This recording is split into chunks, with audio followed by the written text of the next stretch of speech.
Alright, ladies and gentlemen, Fab's in the house.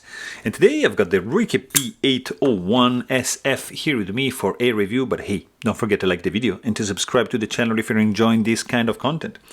So let's see how big this guy is, and let's see some size comparison, because this guy is like a little bit less than 8-inch when open, with a 3.5-inch long blade and 4.5-inch long handle. Let's see how this is comparing up against the Ruike P128 and the P831. So as you can see, it's right in the middle of these two options offered by Ruike. A couple for Bestech we have in the house. That's the Bestech Dolphin, and this is the Bestech Shogun. So both bigger than the Ruike. And let's check it out up against the Ontario Rat number 2. Of course, it's bigger than the Ontario, but it's not as big as the Ontario Rat number 1. Look at that big boy. Let's see Spyderco offerings with the Para 3 and Paramilitary 2. Again, we are right in the middle. Actually, the Ruike, yeah, it's a little bit closer to the Paramilitary 2 than the Para 3. And let's check out a couple options also from Chris Reeve Knives. That's the small Sebenza 21, and this is the bigger brother, the large Sebenza 21. Similar blade shape.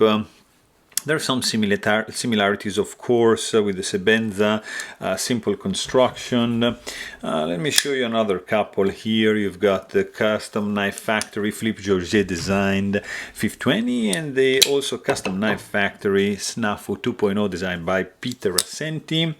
I'm going to show you another couple just because they are similar in look, of course, not in price. This is the Shirogorov F95R Slim, and this is the Shirogorov Neon Zero. Two beautiful examples of frame locks, but of course we are far away from the price of this guy. You want to see something else? Yeah, why not? I'll show you this guy here because it's a nice, one of the nicest thumb stud knives ever. And of course, since we are talking about thumb studs, Hinderer Knives XM18 Flipper Delete, fantastic thumb stud action. And this is a Cheburkov Small Strige, also fantastic thumb stud action. And here you've got the Ruike P801 SF. It's a stainless steel frame lock. It's nicely done. Very simple construction.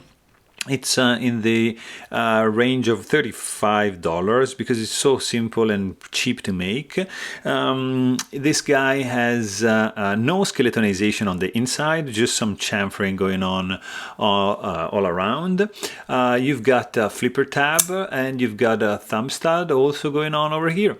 You've got a couple of stainless steel standoffs. There's a lanyard hole drilled through the scales. There's no lock face stainless steel insert because it's steel up against steel, so there's no need for that.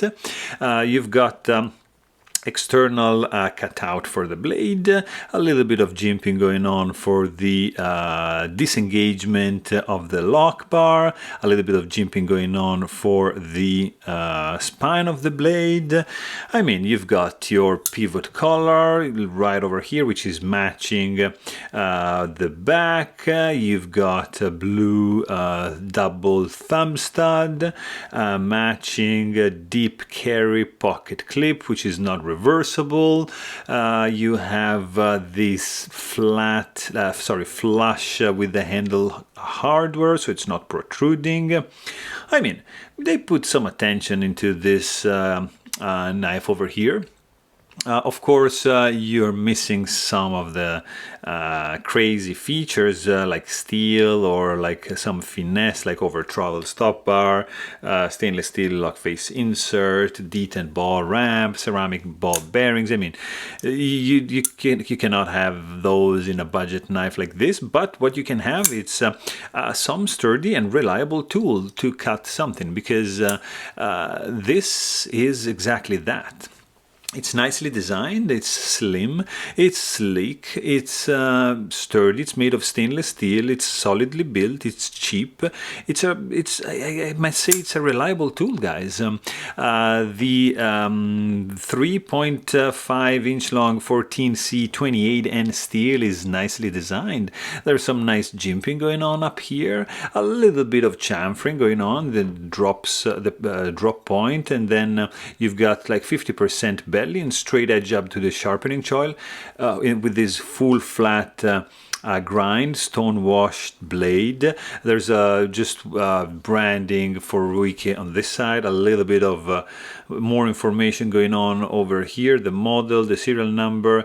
You have some billboarding for sure, but you have a clean lock side. You've got a cutout for the blue polished deep carry pocket clip, which is gonna be absolutely deep carry. Look at this, like it's gonna disappear from your pocket. The overall build quality is simple but sturdy and reliable, I have to say.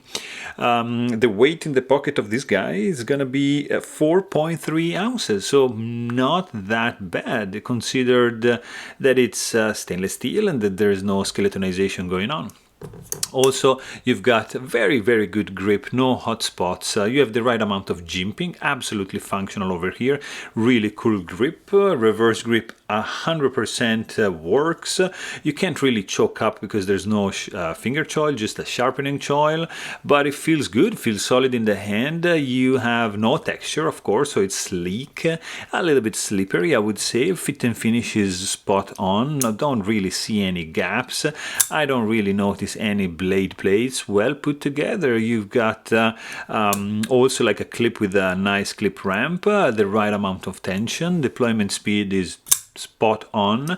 I would have preferred maybe the flipper tab design the other way around and a little bit of jimping, but it's fine.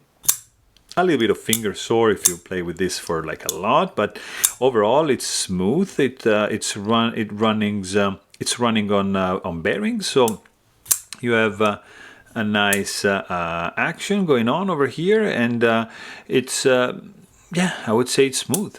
You have a medium detent strength with not really much kickback on the blade. You can't, you're not able to touch the tip of the blade, so it's well designed. I have to say, no rattling when shaken. The lock is enough, easy enough to release. No lock stick. There's no detent ball ramp, but the hard step is not obnoxious. There's a little bit of free fall. There's no guillotine effect. You just gotta wiggle a little bit. I mean, overall, it's a well put together knife, and to be a budget knife is a very good one. Looks good, sounds good, great ergos, and you can't go wrong with this guy. So there you have it.